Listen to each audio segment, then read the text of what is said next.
Have you ever wondered what lurks in the shadows just beyond your front door?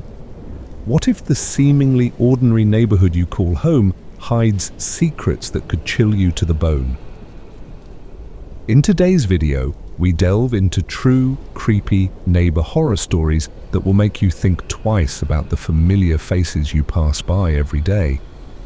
From unsettling encounters with strangers to harrowing experiences in the wild, these tales remind us that sometimes the most terrifying things are the ones we least expect. But before we delve into tonight's terrifying tales, a huge shout out to all of you. Your support fuels this channel and keeps the nightmares coming. If our eerie stories captivate you, make sure to hit that subscribe button and ring the bell so you never miss a chilling episode. And if you want to help us grow and keep the fear alive, share our videos, drop a comment, or explore our support options on Patreon or Ko-fi. Every bit of support helps us bring you the best spine-tingling content. Thank you for joining us on this dark journey. Now let's embrace the shadows together. This tale unfolds many years ago in my hometown, a story well known and easily verified through news archives. It's a notorious incident in Germany that shook our quiet neighborhood. A few houses down from mine lived an elderly man with his wife and dog in a large detached home. He was a bit of a recluse, rarely engaging with anyone, and the only time he left his house was to walk his dog. For the longest time, life went on without incident, and despite his antisocial demeanor, everything seemed normal. Then one day, things took a turn. People began to notice that the car belonging to his wife had disappeared from the driveway. It was later revealed that she had divorced him and moved away. This discovery came about only after a former colleague of hers ran into a neighbor, leading to the sad realization that she was gone for good. While we felt sympathy for him, he appeared to be managing as usual, and no alarms were raised. One morning, I left home at my usual time to catch the school bus. Our street was typically quiet, but on that day, it felt different. Neighbors were gathered outside, and my parents mentioned there was something off with the old man at the end of the street. Rumors swirled about an argument he'd had while walking his dog, which surprised everyone. After all, he hadn't spoken to anyone in years. The sight of him yelling in the street drew onlookers out of their homes. Curiosity piqued. I wanted to linger and see what was happening, but my parents insisted I hurry to school. I spent the day wondering what might have transpired, whether he'd been arrested or if more confrontations had occurred. I was eager to hear the details from my parents later, but looking back, I feel a sense of shame for my earlier excitement. When I returned home, the scene was starkly different. The entire street was cordoned off and evacuated, with police cars and officers everywhere, including a SWAT team. Confused, I rushed to my house to find my parents waiting.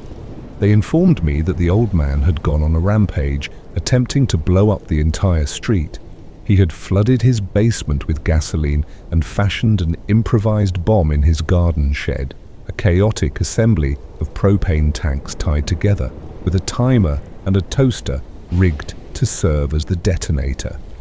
This explosive device was set to go off between 7 and 8 a.m., with a smaller version placed in the recycling bin of the neighbor next door.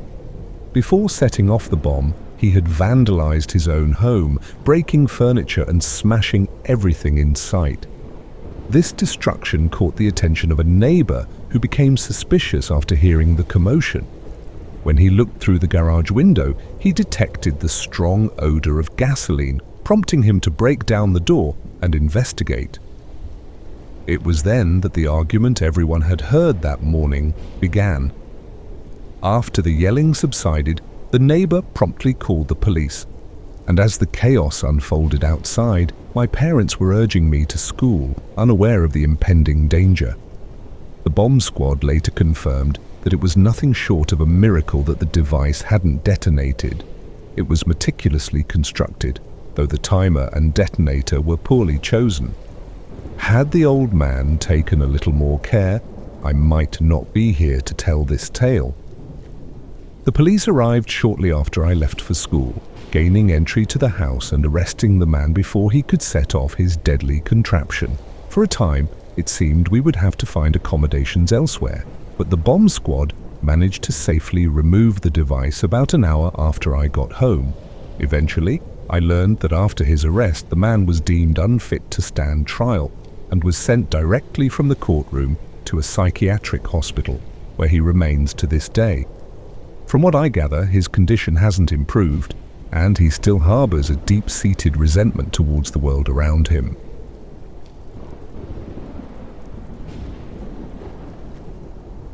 This incident took place when I was around 14 years old, living with my mom, dad, and younger brother Tim, who was about 12 at the time. We resided on the outskirts of a small town, more in a rural area than anything else.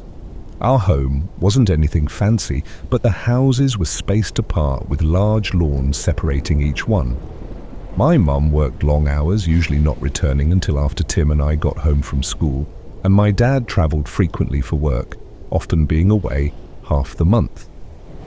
It was during one of his trips that things took a troubling turn.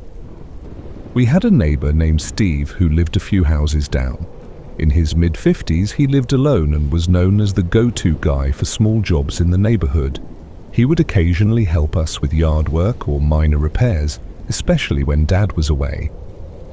Steve wasn't very chatty, but he always seemed friendly enough when we ran into him. One afternoon, just like any other, Tim and I were in the living room flipping through TV channels and bickering over what to watch. I had control of the remote and Tim was too young to wrest it away from me, so I settled on a rerun of an old cartoon we both enjoyed.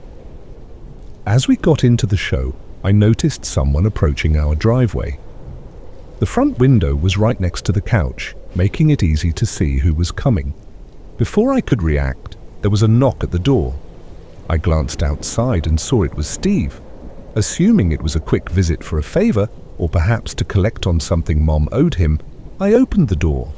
But before I could say much, Steve pushed his way inside without uttering a word, walking straight into the living room. Confused, I followed him, trying to understand what he wanted.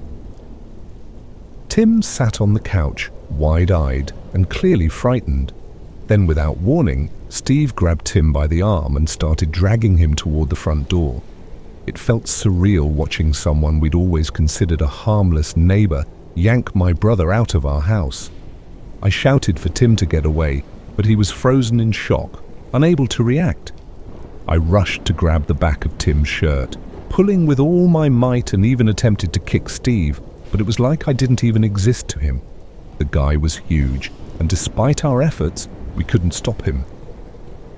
They were nearly out the door when I dashed into the yard. It was still broad daylight, and a few neighbors were outside. I screamed as loudly as I could, hoping someone would notice. Thankfully, a neighbor across the street who was mowing his lawn looked over and shut off the mower as he saw us. He started walking toward our house, clearly concerned. As soon as Steve saw him approaching, he stopped and let go of Tim. My brother scrambled behind me as the neighbor, confused, asked what was going on. Steve, suddenly calm, began speaking rapidly, trying to explain himself. He came up with some excuse, claiming he was just trying to help and didn't understand why Tim was so scared. The neighbor glanced between the three of us, clearly unsure of what to believe. Somehow, Steve's story seemed to placate him, although he still looked puzzled. Steve then walked back to his house as if nothing had happened, while the neighbor shrugged it off and resumed mowing his lawn. Tim and I stood in our driveway, stunned, trying to process everything. At our age, it was easy to assume adults knew what was best, so part of us wondered if Steve truly thought he was doing the right thing. Once back inside, we locked the door behind us and sat quietly on the couch, no longer interested in the TV, just waiting for Mom to return. When she finally got home, we told her everything. Steve later concocted a strange story about thinking he saw a snake in our yard and that he was only trying to protect Tim.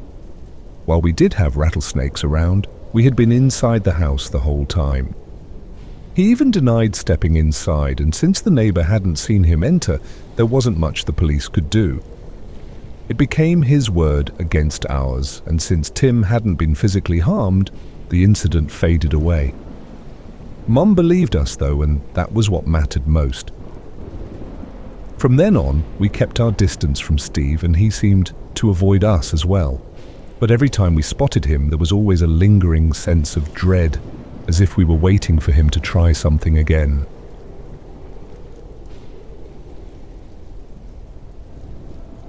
After moving to a small town, I met my first neighbor on moving day.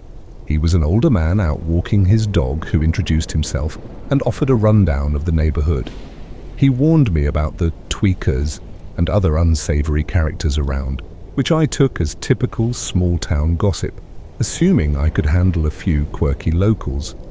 As the months went by, he invited me to his place to learn woodworking. We started crafting a shelf for my cat, and during our time together, he asked seemingly innocent questions about why I had moved there, who I lived with, and if I had family nearby. In hindsight, I realized he was digging for information. After finishing the shelf, he met my mum and chatted with her briefly before we headed back to his house.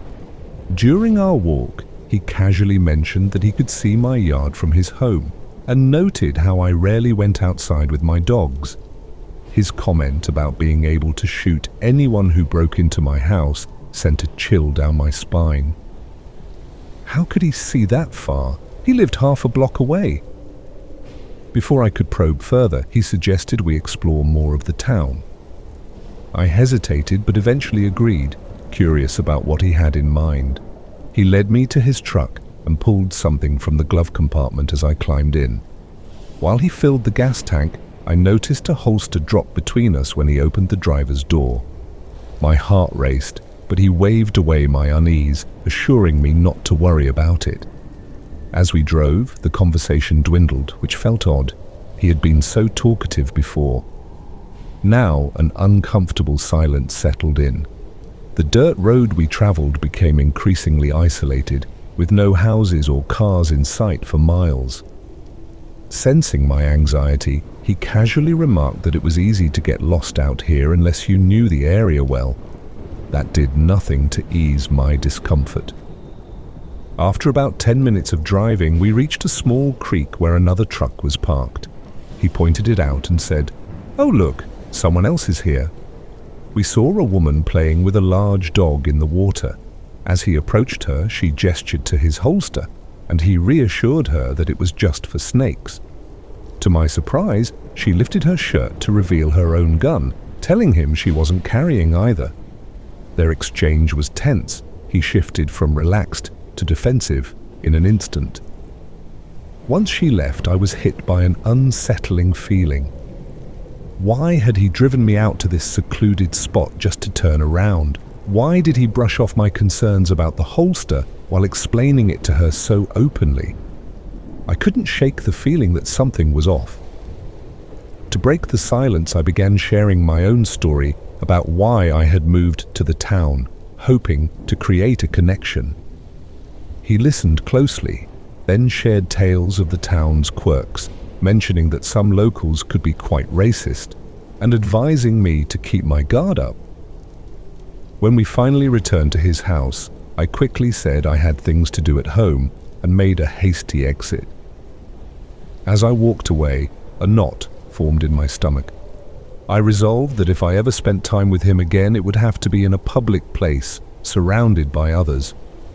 The whole experience left me feeling uneasy, and I couldn't shake the thought that my seemingly friendly neighbor might harbor a much darker side than I had ever suspected.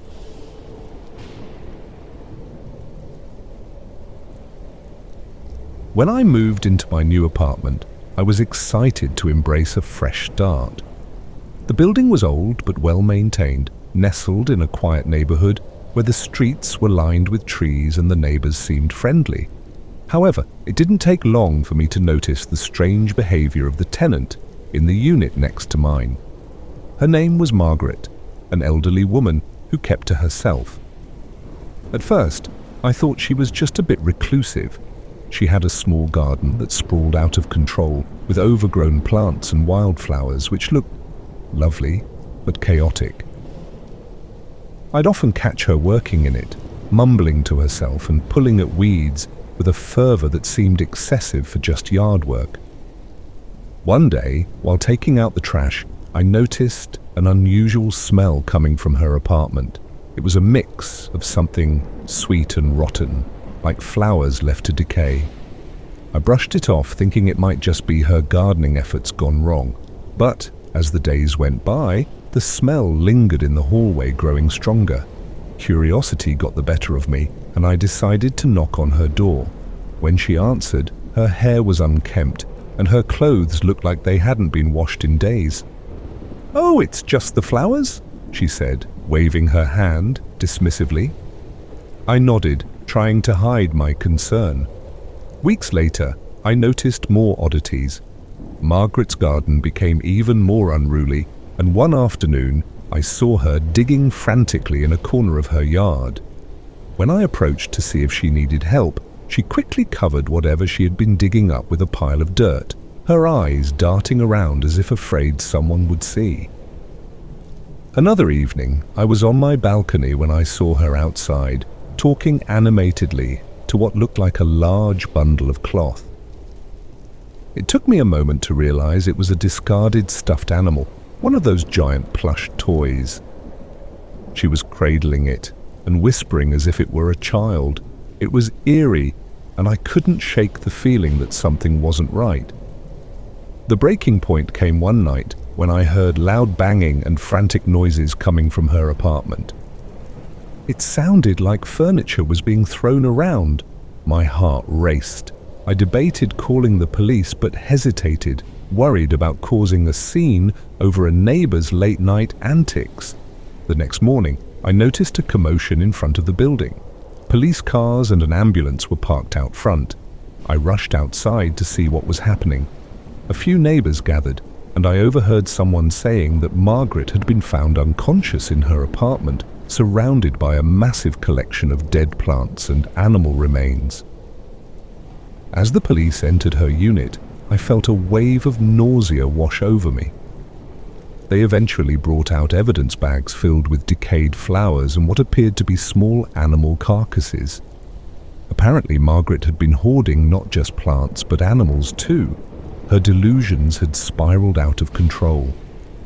After the ordeal, I learned that Margaret had been struggling with severe mental health issues, which explained her erratic behavior. She was taken to a hospital for evaluation, and the garden that once held a hint of charm was now a haunting reminder of neglect and despair. I moved out soon after, but the memory of that strange neighbor lingers. Every time I pass a garden, I can't help but feel a shiver down my spine, wondering what secrets might be buried beneath the flowers. If you've encountered a terrifying event or have a spine-chilling horror story to share, we at Eerie Shadows want to hear from you. Share your experiences with us and let's uncover the mysteries lurking in the eerie shadows together. Be sure to like and subscribe to our channel for more eerie tales and spine-chilling stories like this one.